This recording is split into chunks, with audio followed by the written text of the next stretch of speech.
இயேசுவின் நாமத்தினாலே இந்த மாலை நேரத்திலே உங்களை அன்போடு கூட வாழ்த்துகிறேன். வேதத்தின் வெளிச்சம் என்ற நிகழ்விலே நீங்கள் அழைக்கப்பட்ட அழைப்பை பாருங்கள் என்ற வார்த்தையை நாம் தியானித்துக் கொண்டிருக்கிறோம். இன்றைக்கும் கர்த்தராகிய இயேசு கிறிஸ்துவை பரீட்சை பாராதபடிக்கு நாம் அழைக்கப்பட்டு இருக்கிறோம் என்பதை குறித்து வசனம் நமக்கு ஆழமாக கற்றுக் கொடுக்கிறது.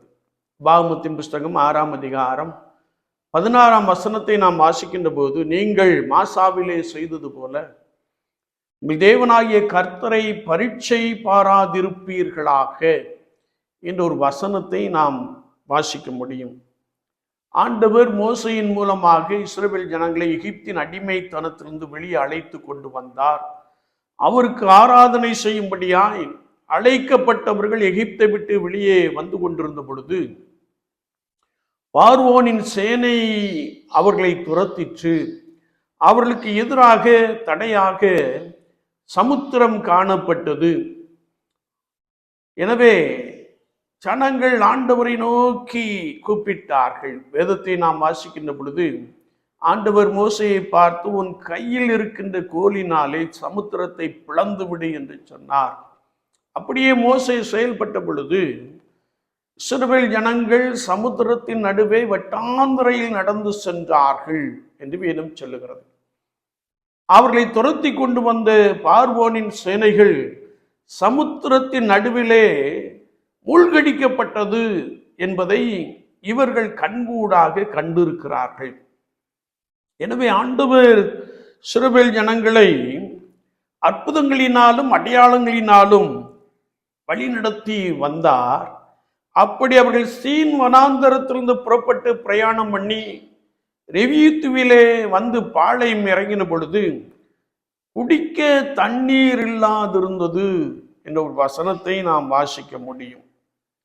எனவே இவர்கள் மோசேக்கு விரோதமாகவும் கர்த்தருக்கு விரோதமாகவும் முறுமுறுத்தார்கள். நீர் எங்களை இந்த வனாந்தரத்திலே தண்ணீர் இல்லாதபடிக்கு சாகடிக்கவா எங்களை அழைத்து வந்தீர்?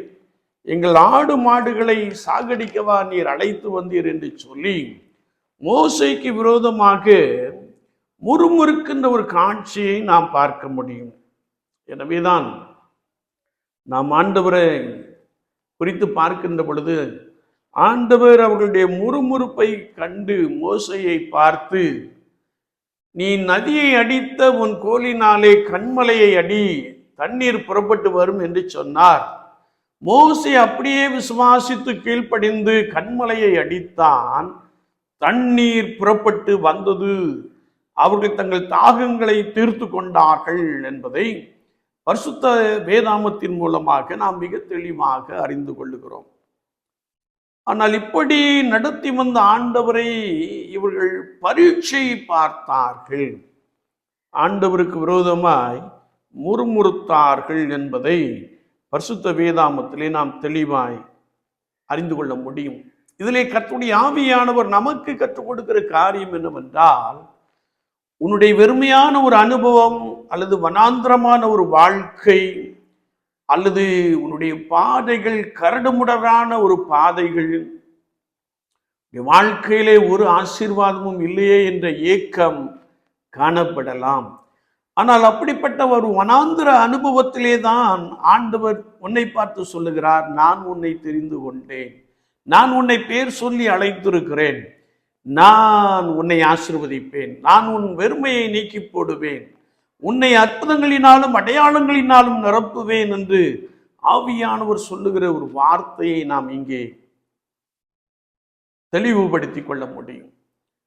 சுவாச வாழ்க்கையிலே குடிக்க தண்ணீர் இல்லாத இடத்திலே ஆண்டவர் கண்மலையிலிருந்து தண்ணீரை புறப்பட பண்ணி இஸ்ரவேல் ஜனங்களின் அவருடைய ஆடு மாடுகளின் தாகங்களையும் தீர்த்தார். எனவே விசுவாச வாழ்க்கையிலே நாம் கர்த்தரை பரீட்சை பார்க்க கூடாது என்பதை குறித்து வசனம் மிக தெளிவாக கற்றுக் கொடுக்கிறது. பரிசுத்த மத்தேயு 4:7, லூக்கா 4:12 நாம் வாசிக்கின்ற பொழுது, இயேசு இரவும் பகலும் 40 நாள் உபவாசம் பண்ணி முடித்த பின்பு மிகுந்த பசி அவருக்கு உண்டாயிற்று. என்று நாம் வேதத்திலே வாசிக்க முடியும். அப்பொழுது சோதனைக்காரன் என்று வேதம் சொல்லுகிறது.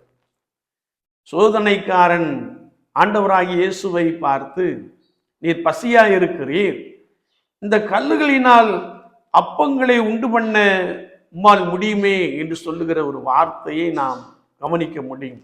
இயேசு சொன்னார், மனுஷன் அப்பத்தினால் மாத்திரமல்ல, தேவனுடைய வாயிலிருந்து புறப்படுகிற ஒவ்வொரு வார்த்தையினாலும் பிழைப்பான் என்று எழுதப்பட்டு இருக்கிறதே என்று சொல்லுகிற ஒரு வசனத்தை நாம் அறிந்து கொள்ள முடியும். சோதனைக்காரனை குறித்து அடுத்த வார்த்தை சொல்லுகிறது,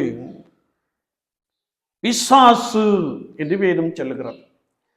பிசாசு அவரை பரிசுத்த நகரத்திற்கு கொண்டு போய் தேவாலயத்தின் உப்பரிகையிலே இயேசுவை நிறுத்தி, நீர் தாழ குதியும், உம்முடைய கால்கள் இடராதபடிக்கு தேவதூதர்கள் வந்து உம்மை தாங்குவார்கள் என்று சொல்லுகிற ஒரு வசனத்தை நாம் வாசிக்க முடியும். அதற்கு ஆண்டவராகிய இயேசு கிறிஸ்து, தேவனாகிய கர்த்தரை பரீட்சை பாராதிருப்பாயாக என்றும் எழுதப்பட்டு இருக்கிறதே என்று சொல்லுகிற ஒரு வசனத்தை நாம் வாசிக்க முடியும்.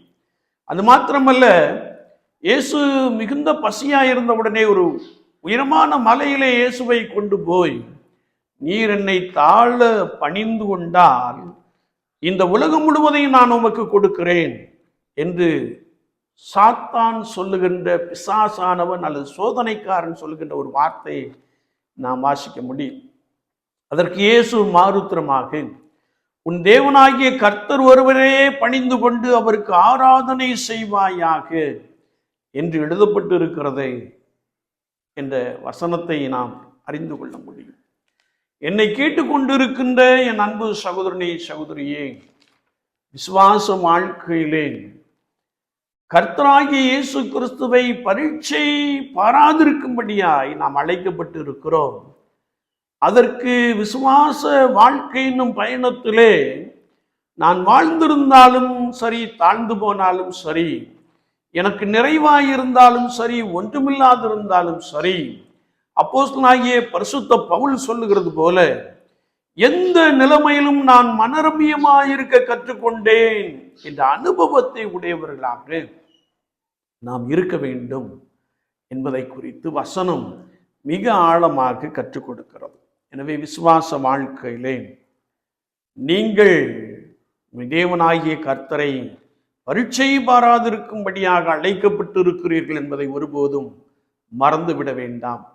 கர்த்தர் உங்களோடு கூட இருந்து உங்களை அற்புதங்களினாலும் அடையாளங்களினாலும் பலமாய் நிரப்புவார். 40 வருடம் மன்னாவினால் இஸ்ரவேல் ஜனங்களை போஷித்தவர் உங்களையும் போஷிப்பார், உங்கள் பிள்ளைகளையும் போஷிப்பார், உங்களுக்குள்ளே பலத்த கிரியைகளை நடப்பிப்பார்.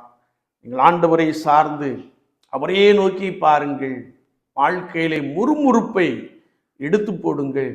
கர்த்தர் உங்களோடு கூட உங்களை பலமாய் ஆசீர்வதிப்பாராக. ஆமீன், ஆமீன்.